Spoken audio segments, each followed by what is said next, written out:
அங்கிருந்து வர தகவல் எப்படி சொல்லுதுன்னா, வளமையா அந்த ஹாஸ்பிட்டலுக்கு நைட்ல போனோம்னா டாக்டர் தேடி வேற ரூட்டுக்கு போகணும், ஊழியர்களை தேடணும், எழுப்பினா சுடுன்னு இருப்பாங்க, ஏன் எழுப்பி இந்த மாதிரி உங்களோட வரைய கூட்டினா நீங்க ஆர்ப்பாட்டம் செய்வீங்க. ஆனா சாமானிய மனுஷன் உழைச்சு நாட்டுக்காக உழைச்சான். அவன் கேட்டது என்ன? உசுரை கொஞ்சம் பிடிச்சுதா. அதே போல காத்தாங்குள்ள ஒரு விஷயம் பார்க்கப்பட்டுச்சு. என்னன்னு கேட்டா, பிரசவத்துக்காக போனவ குழந்தை தான் பெத்தெடுத்துட்டு வந்தா. ஆனா கொண்டு போன துணியை காணும். பார்த்தா வயிற்றுக்குள்ள வச்சு அதை தச்சாச்சு. யாராவது வந்துட்டா கோபம் வந்துடும். தூக்கத்தில் எழுப்பிட்டீங்களா அந்த மாதிரி ஒரு நோயாளி உசுரை கையில பிடிச்சிட்டு உங்கள்கிட்ட வரான். ஆனா நீங்க எப்படி நடந்துக்கிறீங்க? அதனுடைய விளைவுகள் தான் இந்த கடந்த காலங்கள் நாங்க பார்க்குற விஷயங்கள். இப்போ மக்கள் அடிக்க ஆரம்பிச்சிருக்கிறாங்க.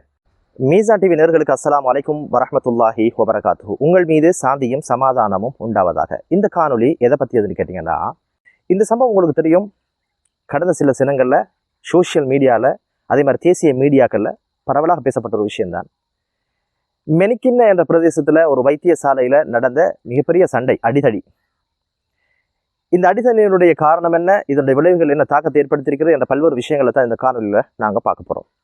எங்களுடைய சேனலை இது வரைக்கும் யாரெல்லாம் சப்ஸ்கிரைப் பண்ணலையோ அவங்க எங்களோட சேனலை சப்ஸ்கிரைப் பண்ணி வைங்க. எங்களுடைய பயனுள்ள காணொலிகள் உங்களை வந்து சேரும் என்று கூறி வாங்க காணொலியில் போகலாம். ஒரு அவுருது உற்சவன் ஒரு விஷயம் நடக்குது. இந்த அவுருது உற்சவையில் யாரோ ஒருத்தர் காயப்பட்டார்னு சொல்லி ஹாஸ்பிட்டலுக்கு கொண்டு போகிறாங்க. அங்கே கொண்டு போய் பார்த்தா வைத்தியசாலை தான் இருக்கே தவிர ஊழியர்களை காணல. மிச்ச நேரம் போராடினாங்க. ஏன்னா நோயாளிகள் போன சொந்தக்காரன் இல்லையா. ஒரு மனுஷருக்கு ஆறுதல் வைத்தியசாலையை கண்டா, வைத்தியரை கண்டா ஒரு ஆறுதல், ஏதோ உசுரை கையில் பிடிச்சி தந்துடுவாரு அப்படின்ற மாதிரி அந்த அளவு தூரம் வைத்தியர்களையும் ஊழியர்கள் நம்புறாங்க.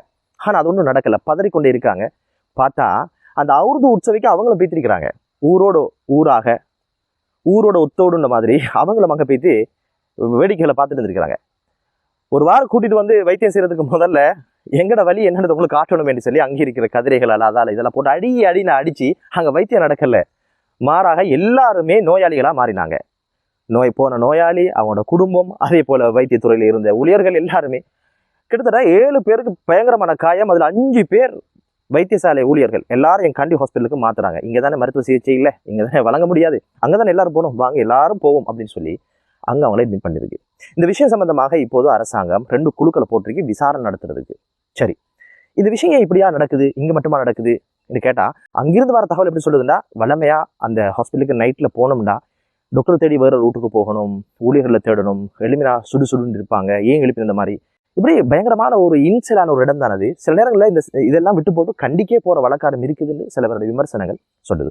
ஏன் இந்த சூழ்நிலை உருவானது என்பதை பார்த்தா, இது இங்கே மட்டும் இல்லை, பல இடங்களில் நடக்கிறது தான். அவதானம் இல்லை. மருத்துவம்ன்றது என்ன தெரியுமா? வருமுன் காப்பது தான். வருமுன் காப்பதுன்னு ஒரு காலம் இருந்து அது முடிஞ்சாச்சு. இப்ப வந்த பின் மருத்துவம் செய்யறதுதான் மருத்துவம் என்று மாறின காலமும் முடிஞ்சு, வந்த பின்னும் மருத்துவம் செய்ய மாட்டோம் என்று அடம் பிடிக்கிற அளவுக்கு தான் இந்த சூழ்நிலை இருக்குது.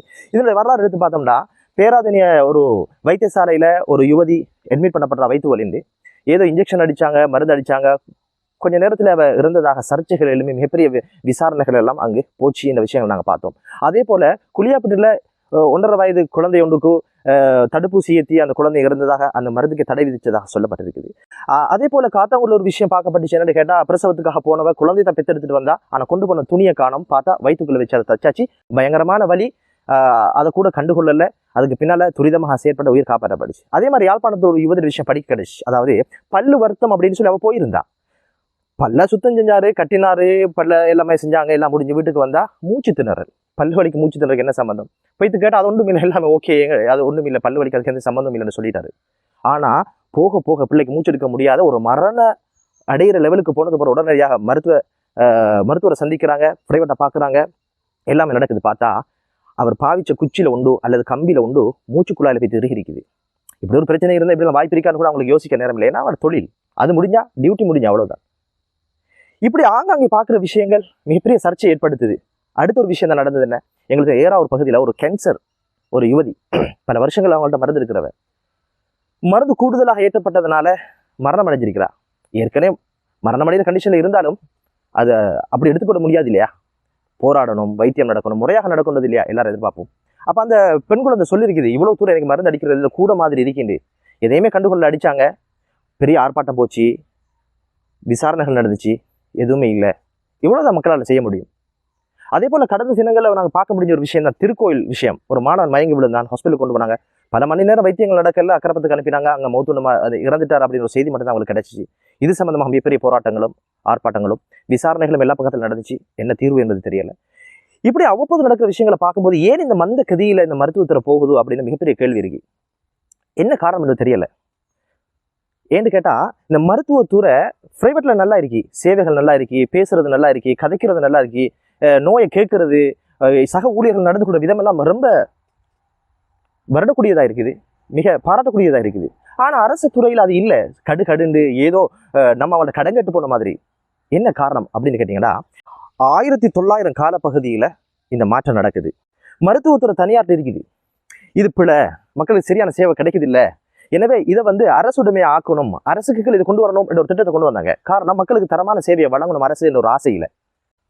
அது காரணமே சேவையை நல்லா கொடுக்கணும் அப்படின்றது. இன்னைக்கு தனியார் துறையெல்லாம் நல்லா இருக்கு, அவங்களோட நடவடிக்கைகள், மருத்துவ வசதிகள், எல்லா வகையான செக்கப் நடக்கிறதுக்கான வசதிகளை எடுத்திருக்கிறாங்க. ஆனா சேவை மனப்பாங்கோட அரசு நிறுவனம் எல்லாம் பின்னுக்கு போயிருக்குது. என்ன காரணம்டா இங்க சேவை மனப்பாங்க என்பது இல்லை, அது ஒரு தொழிலா கூட பாருங்கண்டா கூட அப்படி பாக்குறது கூட மனசு இல்லை. அங்க போய் தான் ஓய்வு எடுக்கிற, வீட்டுல பரபரப்பாக வேலை செய்வார், வேலைக்கு போகிறதுக்காக வீட்டு வேலை, தோட்டம் துப்புரவாக்குறது, பிசினஸ் பாக்குறது, மற்ற விஷயம் எல்லாமே செய்வாங்க, பிரைவேட்டா நல்ல வைத்தியங்கள் செய்வாங்க. அங்க போனா தான் கடுகடுப்பும், சிரிப்பு காணும், செழிப்பு காணும். அங்க போய் தான் ஓய்வு எடுக்கிற, அங்க போய் தான் டீ குடிக்கிறது, அங்க போய் தான் சாப்பிட நினைக்கிறது, அங்கதான் அரசியல் பேச நினைக்கிறது, அங்கதான் போன நோண்ட நினைக்கிறது. யாராவது வந்துட்டா கோபம் வந்துடும், தூக்கத்தில் எழுப்பிட்டீங்களான மாதிரி. ஒரு நோயாளி உசுரை கையில பிடிச்சிட்டு உங்கள்கிட்ட வரான், ஆனா நீங்க எப்படி நடந்துக்கிறீங்க?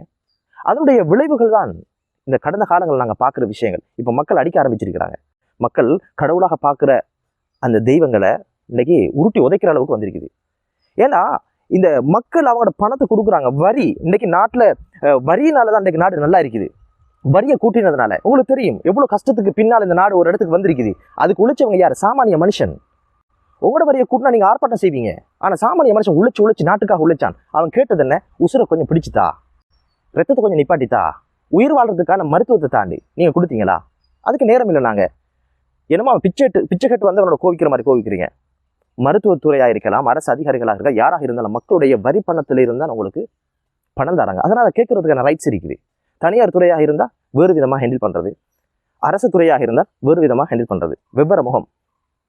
இந்த நிலைகள் மாறாத வரை நாம் நாடாக தோத்து போவோம். காரணம் என்னடா, ஒரு ஆரோக்கியம் தான் ஒரு நாட்டுடைய முதுகெலும்பு. இந்த ஆரோக்கியம் இல்லைன்னா அந்த சமூகம் நோய்வாய்ப்பட்ட சமூகமாக ஆகிவிடும். ஆரோக்கியத்துக்கு நிகரான எதுவுமே கிடையாது. நோயற்ற வாழ்வு குறைவற்ற செல்வம். இன்னைக்கு செல்வமும் இல்லை, நோயற்ற வாழ்க்கையும் இல்லை. இப்படியான ஒரு சூழல் எப்படி உருவானது? தொழில் வேணும்னு போது ஓடி ஓடி ஓடி ஓடி எங்காவது போய் ஒரு தொழில் எடுத்துறது, தொழில் கிடைச்சா காலுக்கு மேல காலை போட்டு கர்வமா பாக்குறது, பொதுமக்களுடைய வரிப்பணி, அதை பணத்தில் இருந்தால் உங்களுக்கு சம்பளம் தராங்க, அவனுக்கு கேட்கறதுக்கு ரைட்ஸ் இருக்குது. கேட்காட்டியும் அந்த சேவையை நீங்க கொடுக்கணும், கேட்டாலும் அந்த சேவையை கொடுக்கணும், அது கூட கடமை. எனவே மருத்துவத்துறை என்பது புனிதமானது. ஒரு உயிரை காத்தவன் அனைத்து உயிர்களையும் காத்தவன் ஆவான். ஒரு உயிரை கொண்டவன் அனைத்து உயிர்களையும் கொண்டவன் ஆவான். ஒரு உயிருக்கு எதுவும் நிகர் இல்லை, ஒரு உறுப்புக்கு எதுவும் நிகர் இல்லை. எனவே இப்படியான விஷயங்கள் நம்ம நாடுகளில் நடக்கிறதுக்கான காரணம் அசம்பந்த நிலைதான். எனவே மருத்துவம் என்பது உயிரை காக்கின்ற தொழில் அல்ல, அது ஒரு தர்மம். எனவே இப்படியான தொழில் செய்கின்றவர்கள் இறைவன் நம்மளை உருவாக்கி இருக்கிறான் இந்த சமூகத்துக்கு சேவை செய்வதற்கு. குல்லுன் முயஸ்ஸருன் லிமா ஹுலிக்க. எவன் எதற்காக படைப்பட்டானோ அது அவனுக்கு இலகுபடுத்தப்படும். ஹுலிக்க என்றால் படைக்கப்பட்டான். பிறரால் நீங்கள் உருவாக்கப்பட்டவர், கடவுளால் நீங்கள் உருவாக்கப்பட்டவர். பிறருக்கு உதவி செய்வதற்கு துறை சார்ந்தவர்கள் இறைவன் உருவாக்கி வைத்திருக்கிறார், சமூக நலனுக்காக, சமூக தேவைக்காக. எனவே இந்த நிலை மாற வேண்டும் என்பதுதான் மீசான் டிவியுடைய வேண்டுதல். எனவே இது போன்ற அசம்பாவிதங்கள் நடக்காமல் இருக்க வல்ல அல்லாஹ் எம் அனைவரையும் பாதுகாத்துவார் அல்வானாக. ஒரு சமூகமாக, ஆரோக்கியமான ஒரு சமூகத்தை கட்டியெழுப்புவோமாக என்ற வேண்டுதலோடு மற்றும் ஒரு காணொலியில் உங்கள் அனைவரையும் சந்திக்கும் வரை விடைபெறுகிறேன். அஸ்ஸலாமு அலைக்கும் வரஹ்மத்துல்லாஹி வபரகாத்துஹு.